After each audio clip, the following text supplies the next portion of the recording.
পড়তে হয়। 3 রাকাত ফরজ, 2 রাকাত সুন্নাত, 2 রাকাত নফল। মাগরিবের ওয়াক্ত ঈসা আলাইহিস সালাম মরিয়মের গর্ভে থেকে তিনি জন্ম পেলেন আমার আল্লাহর কুদরতে। অনেকেই তাকে বলে ঈসা আল্লাহর সন্তান, ওর বাবা নাই। অনেকে অনেক ভ্রান্তি মন্তব্য করার পরে আমার আল্লাহ বলল, জিবরাইল তুমি দুনিয়ার মধ্যে চলে যাও, দুনিয়ার মধ্যে চলে গিয়ে সমস্ত মানুষের মনের ভ্রান্তি ভঙ্গ করে দাও। জিবরাইল যখন দুনিয়ার মধ্যে এসে সমস্ত মানুষের মনের ভ্রান্তি ভেঙে দিল, সঙ্গে সঙ্গে ঈসা আলাইহিস সালাম সিজদায় পড়ে গেল। সেখানে মাগরিব প্রাপ্ত হলো। এবার এশার নামাজ। মুসা আলাইহিস সালাম মাদায়েন শহর থেকে যখন তুরা ময়দানে চলে এলো, মাদায়েন শহর থেকে রওনা দিছে, মিশর চলে যাবে। তুরা ময়দানে আসার সঙ্গে সঙ্গে তার সঙ্গে ছিল বড় একটি ছাগলের পাল আর অন্তঃসজ্জা ঘরের স্ত্রী, মানে গর্ভধারী অন্তঃসজ্জা ঘরের স্ত্রী। তুরা ময়দানে যখন এসে গেল, প্রচুর পরিমাণে ঝড় বৃষ্টি যখন শুরু হলো, একটি বৃক্ষর তলে মুসা আলাইহিস সালাম দাঁড়িয়েছিল। ঝড় বৃষ্টির মধ্যে সমস্ত ছাগলের পাল তারা হারিয়ে গেছে, কিন্তু অন্তঃসজ্জা ঘরের স্ত্রী তার কোনো কিছু হয় না। ঝড় বৃষ্টি যখন কমে গেল, সঙ্গে সঙ্গে মুসা সিজদায় পড়ে গেল। এই যে সেখানে ইশারত নাম দেওয়া হলো, তাহলে এগুলো আমার আল্লাহ হুকুম করেছিল না? এগুলো এক একজন এক বিপদের থেকে উদ্ধার পেয়ে আমার আল্লাহর শুকরিয়া জানাইল।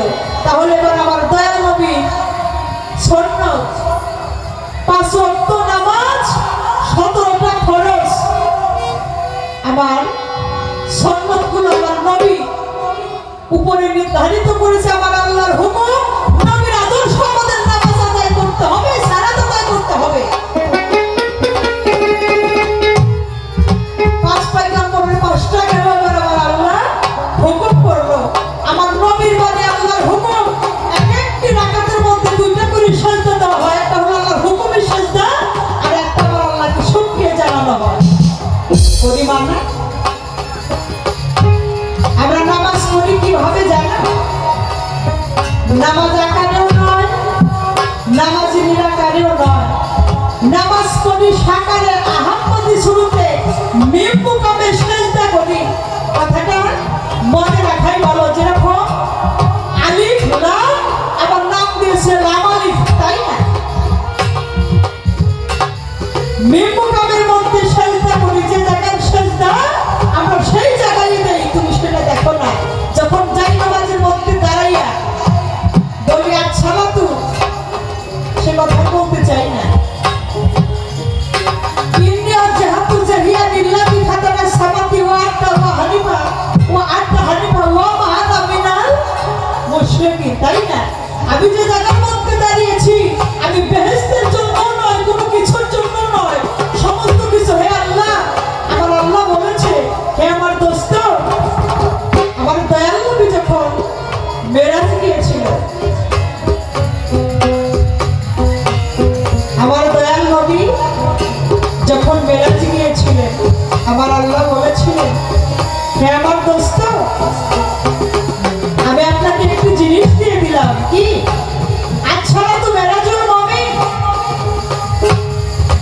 এই আসসালাতু মেরাজুল মুমিন, আমার বান্দা আপনার উম্মত কেউ যদি কায়েম করে, দিনের মধ্যে আপনার সঙ্গে যদি আমার সঙ্গে একবার দেখা হয়, আমি আল্লাহ বলে দিলাম সেই বান্দার সঙ্গে নামাজের হালাতে দিনের মধ্যে 5 বার করে আমার সঙ্গে মেরাজ হবে। অতএব 5 ওয়াক্ত নামাজ যে কায়েম করবে, আমার আল্লাহর সঙ্গে দিনের মধ্যে 5 বার করে তার সঙ্গে মেরাজ হবে। নামাজের মধ্যে যদি কেউ বলেন নামাজ আমি বেহেশতের জন্য পড়তেছি, হবে না। কেউ যদি বলে যে নামাজ বিপদের থেকে উদ্ধার পাবো, হবে না।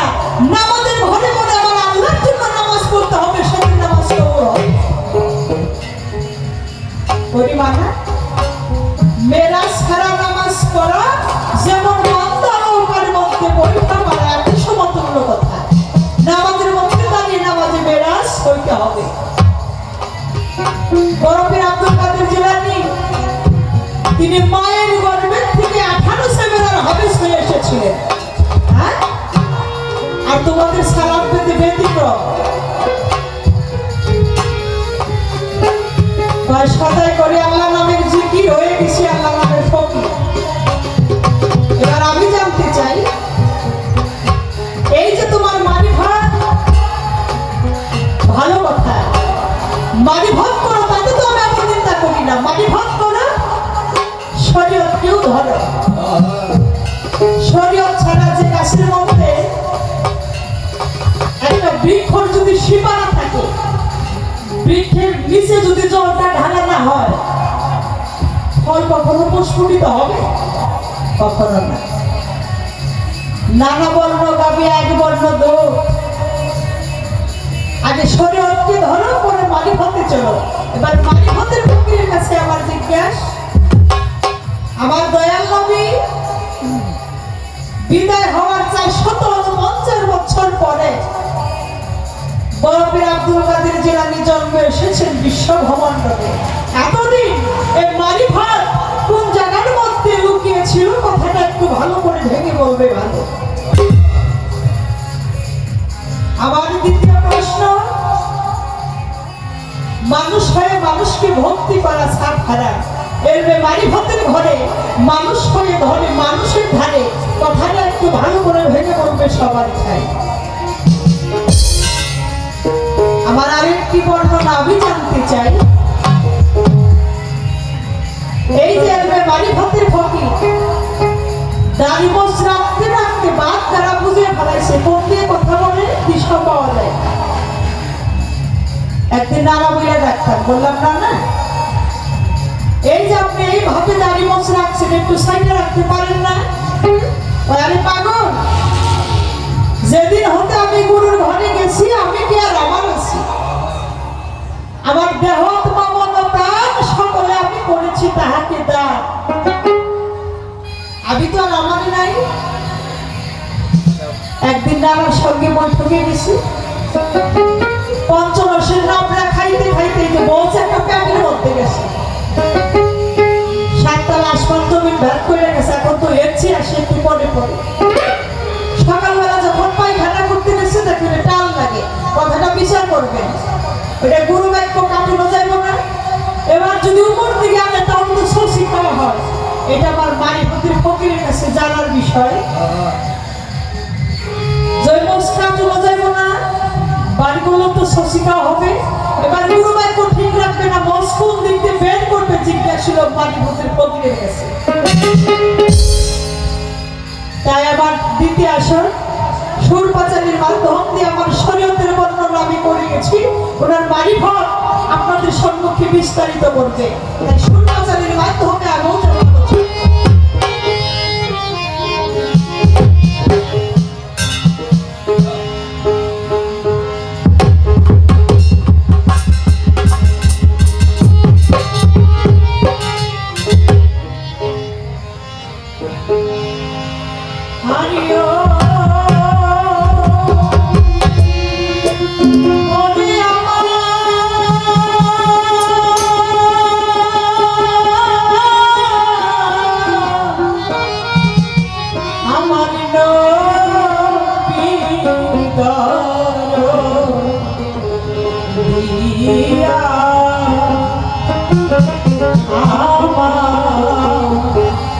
আখেরাতে পুলিশরা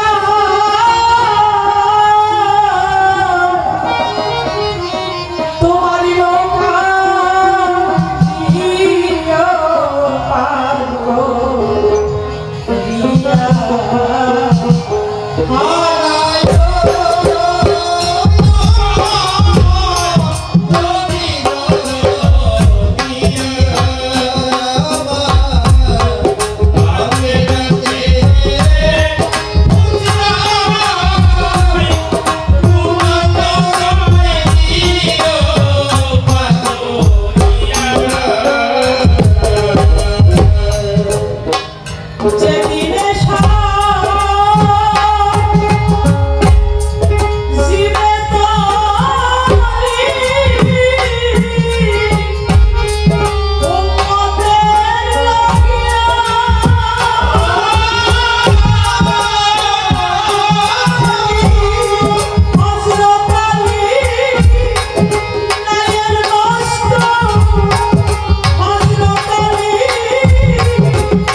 মায়ের ভালো লাগে সবাই কথাটা জানতে পেল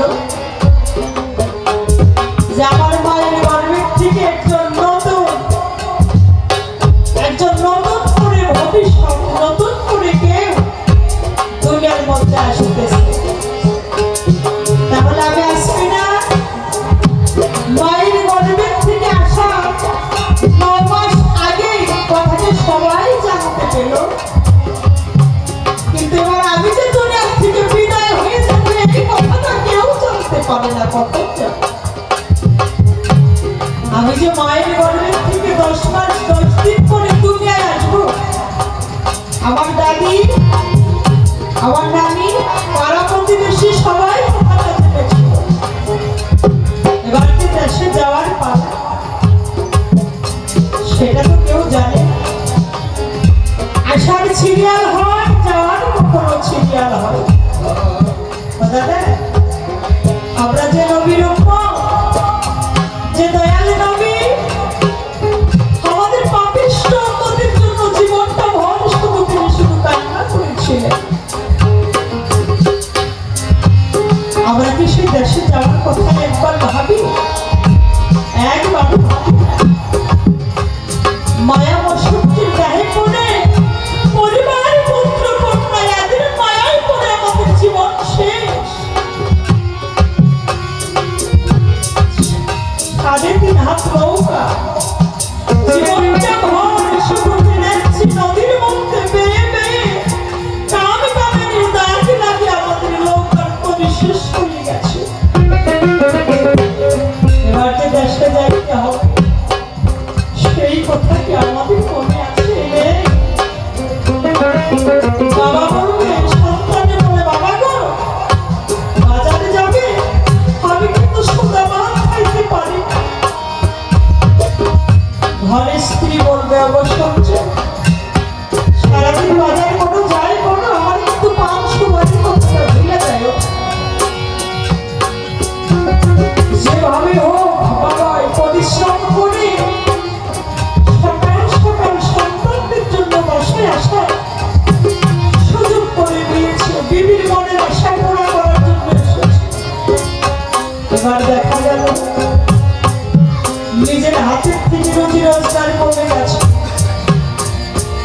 সন্তানকে যদি বলা হয় বাবা আমার হাতে রুজি রোজগার কমে গেছে, আমার জীবনটাও ধীরে ধীরে দুর্বল হয়ে গেছে,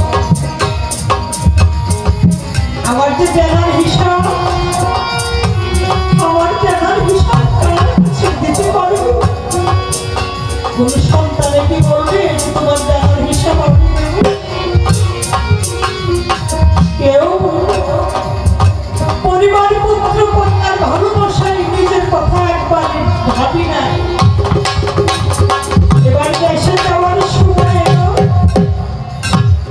আমার দেনার হিসাব মহাজনের খাতায় লেখা পড়ে গেল। আমি কি নিয়ে বাড়ি যাবো সে কি আমার হাতে আছে? নেই।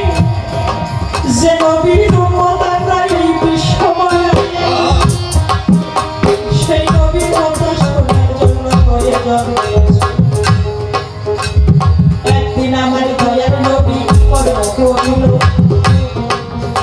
যে ফজরের নামাজ নবী আদায় করেছিল। ফজরের নামাজ নবী আদায় করিয়া গৃহের মধ্যে দয়াল নবী রয়েছে বসিয়া। এমন সময় আল্লাহ আমার কি কর্ম করিল, ডেকে ডেকে জিবরাইলকে জানাইতে লাগল। জিবরাইল বলে তোমার ভাই একটু সংবাদ দাও ভাই আমার দোস্তের ভাই কি সংবাদ দিব? আল্লাহ বলেন আমার কাছে। যখন আল্লাহ বললো আমার জিবরাইলের ভাই একটু কথা জিবরাইল বলে তোমার ভাই যখন আমার দোস্ত আমার হইবে বিদায় যে আরো সে জানো সে জানা দিব দিয়া এই কথা বলবে আমার দোস্তের বিদায়। জিবরাইল চোখের পানি দিল যে সারি কত সংবাদ শুনছি আল্লাহ তুমি আইনা কত ভালো সংবাদ আমার জীবনে পাই নাই। জিবরাইল দেওয়া নাই নাই ফজরের নামাজ নবী আদায় করেছিল। এমন সময় জিবরাইল উপস্থিত হইল।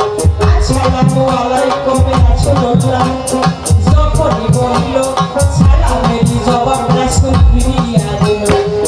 জিবরাইল হঠাৎ করে জিবরাইল হুজুর আপনার জন্য বাদশাহী অবয়ব আপনি যখন দুনিয়া থেকে স্থাপিত হয়ে যাবে আরশের ডান পাশে আপনার জন্য জায়গা রক্ষা করে আমার নবী চোখের পানি ছেড়ে দিয়া ওই জিবরাইল রে আমার জন্য এত ভালো সংবাদ আমার জন্য আরশের ডান পাশে জায়গা করে দিবে আমার এই পাপিষ্ঠ উম্মতের জায়গা কোথায় হবে রে আমার এই পাপিষ্ঠ উম্মতের জায়গা কোথায় হবে জিবরাইল বলে কেন দুনিয়ার জমিনের মধ্যে কয় না আমি নবী আমার এই উম্মতের রেখে আমি অবশ্যই যাবো না জিবরাইল তোর আমি একটি প্রমাণ দিতে চাই একটি মা 10 মাস 10 দিন একটি সন্তান গর্ভে ধারণ করে প্রসব যন্ত্রণা খেয়ে দুনিয়ার মধ্যে সন্তান আসে জিবরাইল তুমি গর্ভে কানে যদি সন্তান না কোনো আমার জানে ভূমিবার সন্তান বিনাশ থাকে সেই যন্ত্রণা মায়ের সহ্য করতে পারে না আমি একজন উম্মতের জামিনদার হইয়া আমি কেমন করে আদর্শে চলে যাই বলে জিবরাইল একটা মুরগি বাসার মধ্যে 20 দিন 20টা ডিম দিয়ে 20 দিন অফ দিয়ে 20টা বাচ্চা ফোটায় বাচ্চা নিয়ে ঘোরাঘুরি করে যদি কোনো চিল পাখিতে নিতে চায় মুরগি ঠোঁটে যেন কি বলে পাখা উঁচা করে দেয় সমস্ত বাচ্চা এসে মুরগির পাখার তলে পলায় জিবরাইল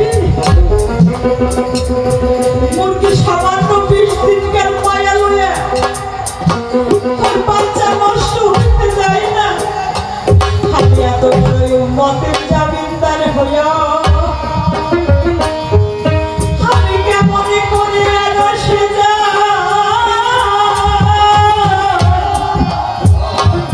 আমি জিবরাইল আরশে যাইতে পারবো না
দয়াল আমার থাকবে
তুমি না আমার মা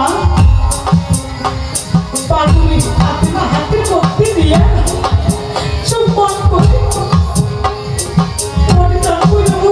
বাবা গো তুমি রাস্তার মধ্যে দাঁড়িয়েছো কেন বাসায় বলতেছে মা তুমি না জানি মা হাসানের জন্য কি রান্না করছো চোখের পানি ছেড়ে দিয়ে ভয় বাবা আমি কিছুই রান্না করি না আমি তো করি মা আমার দুইটা সন্তান ওরা এসে আমার কাছে ভাতের জন্য রান্না করে বাবা গো দুনিয়ার সমস্ত যন্ত্রণা সহ্য করা যায় কোনো মা বাবার সম্পর্কে যদি সন্তান ভাতের জন্য কান্না করে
হাতে মানে এক দিয়ে বলতেছে বাবা তুমি দাঁড়া পৃথিবীর কেউ যদি তোমার দুঃখ না বুঝে আমি ফাতেমার মুখ দেখলে বুঝতে পারি বাবা তুমি তোমার মনের কথা আমার কাছে কও নাই ওই মানে অনেক যদি আমি কিছু খাইতে দিতে না পারি আমার দয়াল লাগবে আমার ফাতেমা সত্যি পারলে ছেড়ে দিতে হবে বাবা